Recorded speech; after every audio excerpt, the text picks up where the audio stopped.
coming to you from the home of Franklin's finest. This is the APB podcast. Here now is Franklin Police Public Information Manager, Max Winitz. It is episode 2 of the APB podcast.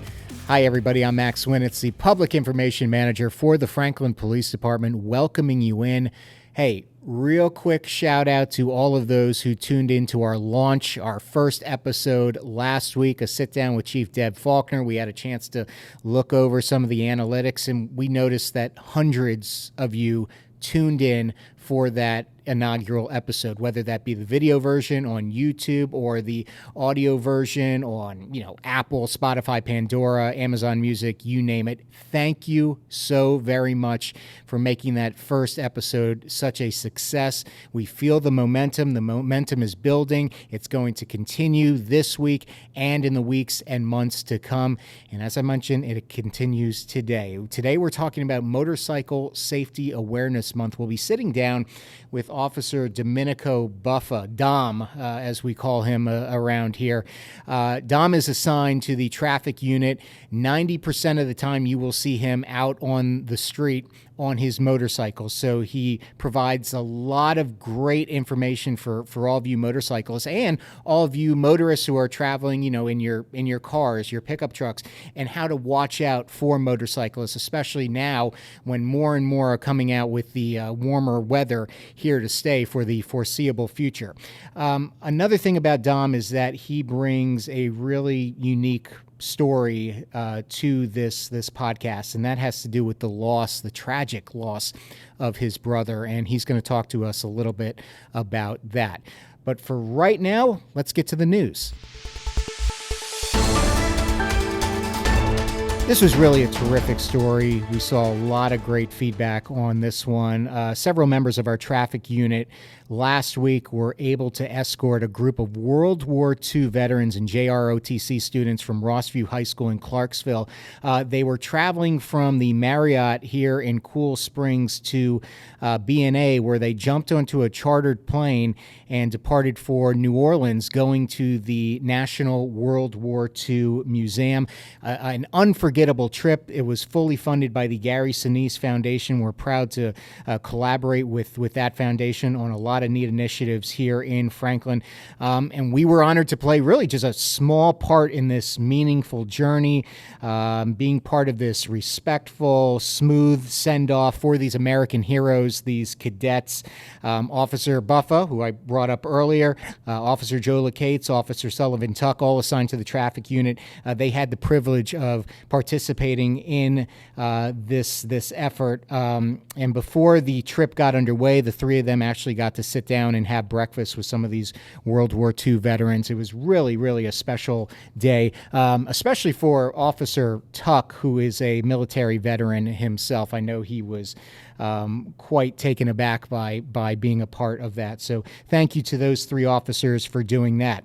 Thank you to these two officers for being very brave. On April 27th, Master Patrol Officer Brian DeLapp and Officer Eric Lee were presented the prestigious Life-Saving Award from the Sons of the American Revolution during a ceremony at the Williamson County Public Library. They received this award because of their heroic actions from an incident that occurred last January. DeLapp and Lee responded to a call at the 4th Avenue parking garage in downtown Franklin. Upon arrival, they found a man standing at the edge of the top level near the wall.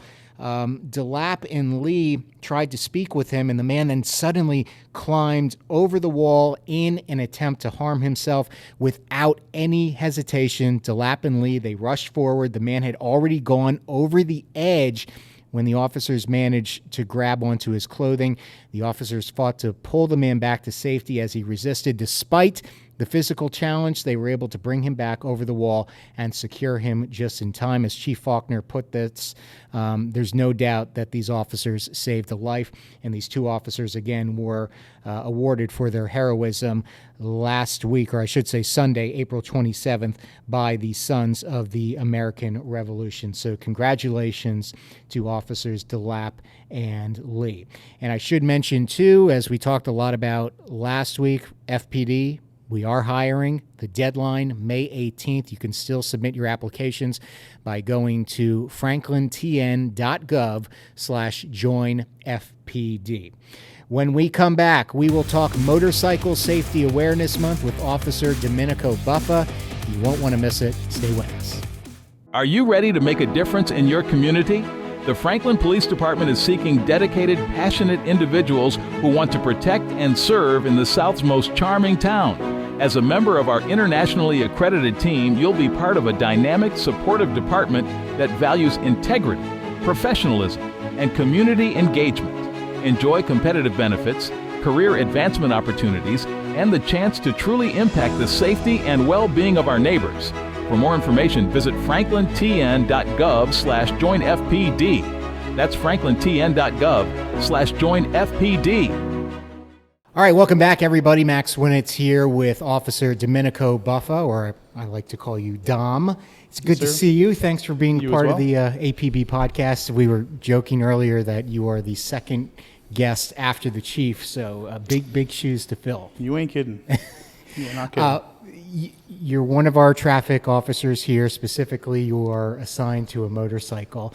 It is Motorcycle Safety Awareness Month. We'll talk more about that a little bit later, but let's talk about you first. A lot of people may already know this based on a video we did with you on September 11th of last year, but you were, prior to coming to Franklin, an NYPD officer. Yep. Tell me a little bit about how you got your start in law enforcement. So I started law enforcement in 2012. Before that, my dad was a police officer for almost 30 years. And just seeing him coming home every day and in a uniform, I think it was just one of the awesome things to see. He's my hero. This uniform, a police officer, has all the gadgets on his belt. So I think as a kid, seeing that and growing up with that, I was just destined to become a police officer. And your mom was a nurse, and I know that helped pave the way as well, especially on 9/11, right? Yep. So she was a nurse for, I think, 35 years total. So just having two public servants as parents, just becoming a police officer was just something I wanted to do. I wanted to help people. I wanted to be there for them when they needed me the most. And I love doing that. I love being able to make someone's day better as much as I can. I know this is a sensitive topic, but I know you don't mind talking about it. But it's what a tragedy helped pave the way for you. Your brother in 2017, I believe in Long Island, passed away as a result of a traffic accident. Take me back to that day and what sort of impact that had on you, both personally and professionally. So that day, obviously, was one of the worst days of my life. I was on patrol in East Harlem in the NYPD, and I received a phone call that he was involved in a car accident. At that time, I was assigned to the traffic unit within that precinct in East Harlem. So I knew a couple things about traffic enforcement, traffic-related stuff, crashes and whatnot. So I ended up going to the scene and learned that my brother had passed away in a car accident. That really started my urge and my kick to want to become a traffic crash reconstructionist. Because after reviewing the report and seeing how the collision had happened and how it occurred, and there were some things that we didn't know really what happened or what led to the accident. So that really sparked my interest on wanting to become someone in the crash reconstruction realm, because I wanted to be able to give closure to other people. So the stuff that I couldn't figure out at that time, I was able to figure out now because of my training. So that kind of paved the way for me to eventually join the New York City Highway Patrol. I was there for a number of years, and then leading up to here and becoming in our traffic unit, where I'm a traffic crash reconstructionist. So you would say, I think it's fair to say you you turned a tragedy into something positive. Yeah, That's for sure. the only silver lining out of For this. sure. Yep. And being able to tell me what it means to you, dealing with families in similar situations that you were in back in 2017, be able to, help them. So not knowing what happened, because most of the time when families and stuff arrive on scene, they don't know what happened. They don't know how the crash transpired or what went on. So for me, allowing me to have the training that I've been able to do and meet with people, unfortunately, at some of the worst days of their lives, my training has allowed me to tell them the answers and the hard questions that they have. I'm able to answer those for them. So for me, unfortunately, I can't help their family members get better or bring them back, but I can give them answers to those questions so they can have that closure. Yeah. And I just can't imagine what that means to you. I mean, it's got to just tug at your heart each time. Yep. And is that, I don't think I've ever asked you, is that your brother tattooed on your arm? Yes, sir. What was his name? Derek. Derek Buffalo. Well, may his memory be a blessing. And thanks to you for all you do. Appreciate it. For what you do in his memory. Okay, let's focus more on the positive stuff now. You love being a motorcycle cop. You talk about it all the time. Mm-hmm. This is your bike behind us. I should mention that right now we are outside. If you're watching us or just listening to us, audio only. If you're watching us on the YouTube channel, you'll see that we are in this little garage here at the police department. This is where where all the motorcycles are stationed, DOMs included. But this is your Harley right here, less than a year old. Tell me a little bit about this and why you enjoy riding it so much. So it's a 2024 Harley Road Glide. It's a 114 cubic inch M8. It is probably one of the best motorcycles I've ridden. I've ridden motorcycles from dirt bikes, street bikes, to the Road Kings in New York City that we use for highway patrol. We use the Electra Glides here, which is also behind us. The Road King, great bike, but the Road Glide is in a class of its own. Yeah. I love to ride. I've been doing it since I was, I think, 3 years old. My dad got me a little PW50 Yamaha dirt bike, and I've been on two wheels ever since. Just driving and being out there on the road and be able to have the wind hitting you on the face and everything like that. It's awesome driving a police car. It's super cool. But then being on a motorcycle, being out there and being able to do all that stuff is just awesome for me. So just being able to experience that, and you could interact more with the public when you're on the motorcycle. I could pull up to a traffic light on Main Street and I see little kids waving to me, and I could wave to them, or I'll pull over to the side and I'll carry stickers and little squishy police cars in my saddlebag, and I'll just hand them to the kids, and that makes their day. And for me, that's what I love doing. So for me to have the motorcycle and to be able to do that, it's awesome. And just being outside in that, the open air, Yep. it's indescribable, I guess you would say. Yeah. Yeah. It's like freeing, I guess, in a term. You could just be out there. Yeah.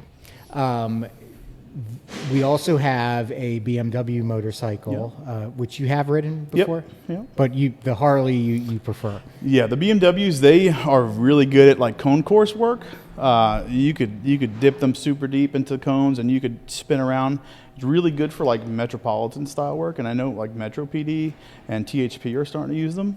But for our Harleys, we have just far superior storage. We could hold our MDTs, which are our computers. We could hold them in the back with our printers. We could just hold everything we need, our rifles if we need to, in the saddlebag. So for us, it's a little bit more comfortable ride, and we can have so much more stuff with us, stuff that we need for if we do pull up on a crash scene. Since we're in the traffic division, we could pull up and we can have the stuff we need. We can have our computers and our printers. Mm-hmm. So I think the storage-wise and just the overall comfortness is just far superior for us. So I did some research before our sit down today. Mm-hmm. In 2024, you all, the traffic unit, responded to just over 2,100 crash incidents in the city. Only 22 of those involved a motorcycle. Yeah. Very, very small number. But what is that? What does that say?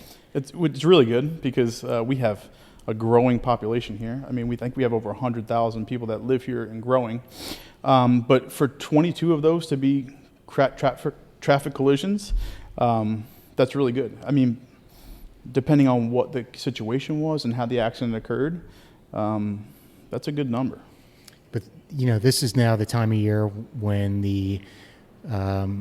when it starts to become warm. Yep. You're seeing more and more motorcyclists out and about. Mm-hmm. As I mentioned, May is Motorcycle Safety Awareness Month. So what do you want people to know who are planning on traveling on our streets on a bike? First and foremost, when you get on your motorcycle or when you start to get on your motorcycle, make sure you have the right gear on. Helmets, gloves, jackets. I know it's hot out most days, but that extra layer of protection, and I know some jackets have added padding inside and whatnot. Some of them are even mesh, so it gets that cool air through. Wear your stuff. Wear your gear. After that, make sure your motorcycle's good to go. First, I always carry an air pressure checker, so I'll check my front and rear tires, make sure they're good to cold specifications, for cold PSIs. Check those. Oil, check your brakes, your lights, headlights, taillights. Make sure everything's working, because if you get on the road and you have a flat tire and you go to corner or you go to turn, it could be a bad day. If you don't have functioning lights, headlights and taillights, you're not be able to be seen a lot, right? And if you're going to brake, next thing you know, nobody can tell that you're braking and you can get rear-ended. So making sure that your motorcycle is functioning every time you get on it is probably one of the key features other than your gear. And I still see people, not necessarily here in Franklin, but I still see people riding a motorcycle without a helmet. And that is a death wish, and Yep. it's also illegal. Yes, yep, very illegal. And I would not ride a motorcycle to begin with without a helmet, even if I was allowed to, because that is your first line of defense. God forbid you get into a crash, because you are going to either hit your head on something or hit the ground. So for me, wearing a helmet is just completely silly. But overall, having that other gear, like your gloves for your hands, God forbid you do fall, even if it's a slow spill and you make contact with the ground, that could really destroy your hands. If you have to grab something hot to hold that motorcycle back up if it's falling down, just being able to have those gloves on is great. Also, eye protection. I see a lot of people around, they have their helmets on, but they have no eye protection. Mm-hmm. So if you have no eye protection and you get something gets in your eyes while you're driving, whether it's a bug or some road debris from the car in front of you, you're blind pretty much. If you have to close your eyes, you're blind and you're riding blind. So not only can you hurt you can hurt somebody else. You've given great advice for motorcyclists, but what about the advice for drivers who are in sedans, coupes, crossovers, who encounter a motorcyclist? So for the motorists and general public, if you can't see them, right? Because I read a statistic the other day. It said about 40% of your car, while you're operating it, you can't see out of, which makes sense. You have A pillars, B pillars, C pillars throughout your car, and then various blind spots. A lot of manufacturers now, they have these back windows on cars that are super small, and it doesn't help when you're trying to change lanes. I mean, we have cameras and stuff in majority of these cars, but for the general public, just being in their car, just look. If you don't see anybody, it doesn't hurt. It doesn't take more than a second or two to look again to see if there's somebody else there. Because if there's a motorcycle there that doesn't have an active headlight or isn't super loud or it's very quiet, or a scooter or something like that, and you hit them while they're trying to change lanes or you're trying to change lanes, like I said, they don't have a full car protecting them. They only have their gear. So it could be devastating to that person riding a motorcycle for sure. Yeah. As we wrap up here, I'd be remiss if I didn't ask you what I think I already know what your favorite part of the job is, being able to be on a motorcycle all day long. But I mean, just elaborate a little bit more about what you enjoy so much about working for this department, working in this city. You've been here a while now, so something's going right. Yeah, I should have moved here earlier, to be honest with you. I've been here going on almost 4 years, coming up on 4 years, and it's the work environment and the public is amazing. In 10 years in New York City, for me to have someone come up to me and say, hey, thank you for your service. Thank you for what you do. I appreciate you. God bless you. I could probably count on less than two hands of how many times in over 10 years that happened to me. I've had that happen 10 times in one day here. So when you do a job like this in law enforcement where you're serving the public and you're helping people, having that public that wants to come up to you and say thank you, whether you're eating dinner or something like that, or you're on a crash or whatever you're doing, and say, hey, thank you for what you do. I appreciate you. Thanks for being here. that makes us feel so much better. It gives you motivation to. Of course. And I mean, please, if anybody that's listening, please continue to thank our police officers, whether it's Franklin, Williamson County, anybody you see, because that really makes their day. Because you get that extra, you never know, it might be a bad day for that cop. They might have just saw a bad crash or something, and someone in the community just saying, hey, thanks for what you do and appreciate you. It just brightens their day. So for me, having that here, I'm just jealous that I didn't have it for the 10 years before this. Yeah. So the overall message, the lesson learned from this interview, be safe on your motorcycle and thank a cop when you see somebody. Yep. Well, Domenico Buffa, really appreciate your time. Thanks for having me. If you see Dom out on the road, you can't miss him. He'll be on his Don't bicycle. be afraid to say hi. Don't be afraid to say hi. Thank you so much for joining us on this latest edition of the APB podcast. We hope to see you next time. Stay safe, everybody.